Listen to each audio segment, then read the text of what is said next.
The alarm ripped through the hangar before I even had my gloves on. Red lights spun across the walls, and a voice on the speaker said the enemy fleet had broken through the outer line. I had 90 minutes before this whole station would be sealed and thrown into space to keep it out of enemy hands. 90 minutes to save whatever I could. 90 minutes to save myself. My name is Daniel Cole. I was a junior engineer at Caldera Station, the last shipyard humanity had left. My job that night was simple. Strip an old, dead ship called the Ashfall Vow for parts, before the evacuation ships launched.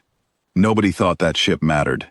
It had been sitting in the same corner of the hangar for 20 years, dark and silent, waiting to be cut apart and melted down. I grabbed my torch and ran across the hangar floor, boots echoing on metal grates. Around me, workers were pulling crates onto transport sleds, shouting names, counting heads. A woman named Grace Miller, the shift supervisor, grabbed my arm as I passed.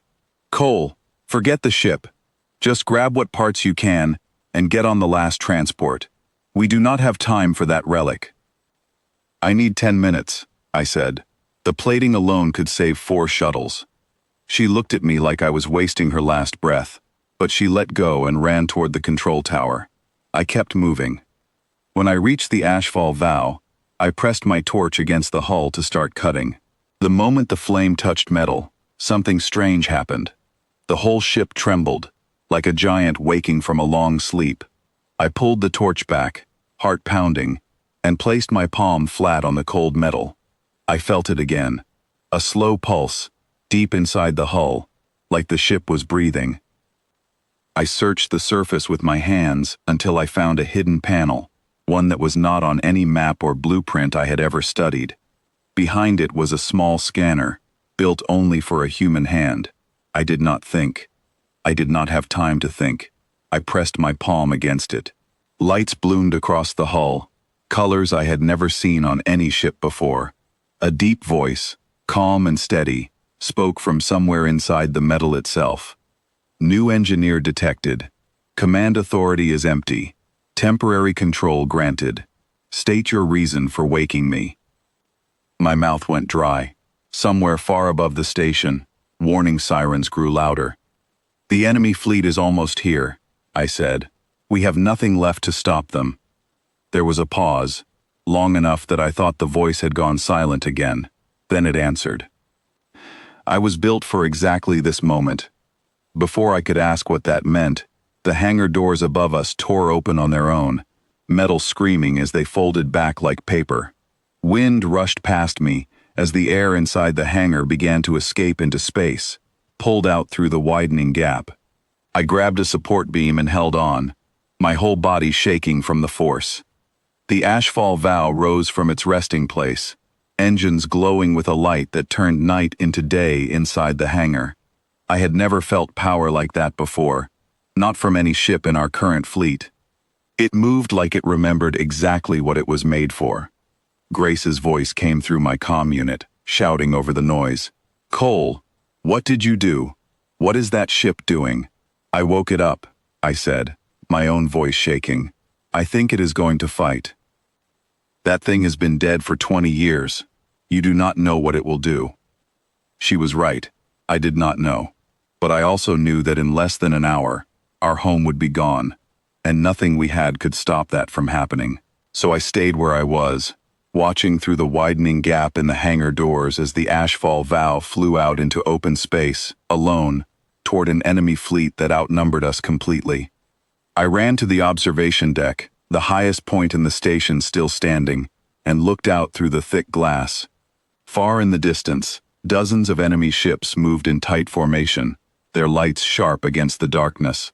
They had already sent a message demanding we surrender the station without resistance. The Ashfall Vow did not answer their message. It answered with everything it had. I watched as weapons I did not recognize, mounted along the spine of the old ship, opened fire in patterns too fast for my eyes to follow. Streaks of light crossed the black sky like falling stars moving the wrong way, rising instead of falling. The enemy formation broke apart in confusion, ships scattering in every direction, trying to escape something they clearly did not expect to face. Grace appeared beside me on the deck, breathing hard from running.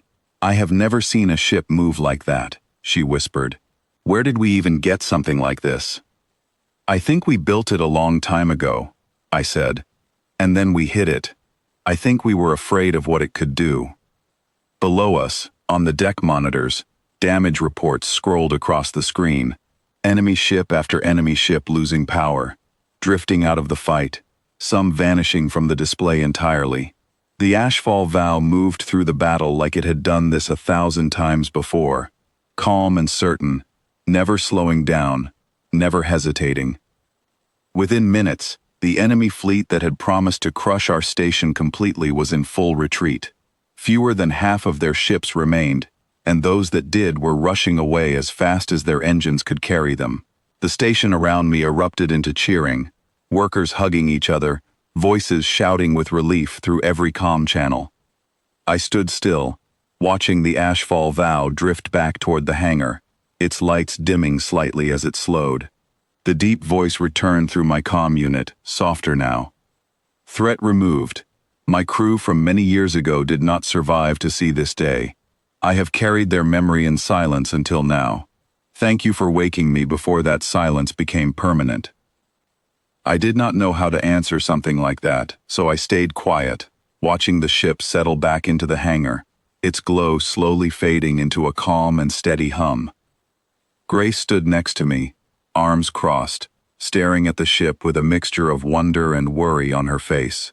"Command is going to want answers," she said. "They are going to ask how a forgotten ship just saved this entire station." "Then I will tell them the truth," I said. "I found something that was not actually gone. It was only waiting, and when we needed it most, I gave it a reason to wake up." Word spread through the station within hours. People who had been ready to give up hope now stood outside the hangar, staring at the Ashfall Vow like it was a miracle instead of a machine.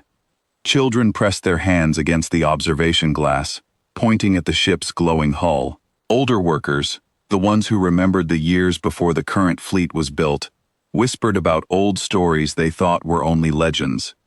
A senior officer named Oliver Bennett arrived the next morning, sent directly from Central Command to investigate what had happened. He walked slowly around the ship, running his hand along its hull, his face unreadable. "Do you understand what you woke up, young man?" he asked me. "Not completely," I admitted, "but I understand what would have happened if I had not." He nodded slowly, still staring at the ship. There were reasons this vessel was sealed away, reasons some of us hoped we would never need to explain to anyone again. "Maybe those reasons still matter," I said, "but right now, we are alive, and our station is still standing, because of what you sealed away." He did not answer right away. Instead, he looked past me, toward the hangar doors, where the Ashfall Vow sat quietly, lights pulsing at a slow and steady rhythm, almost like breathing. Later that week, Grace found me sitting alone near the hangar, watching the ship from a distance. She sat down beside me without saying anything for a long moment. "They are talking about putting it back to sleep," she finally said. "Sealing it again, the way it was before." "I know," I said. "Are you going to fight that decision?" I thought about it for a long time before answering.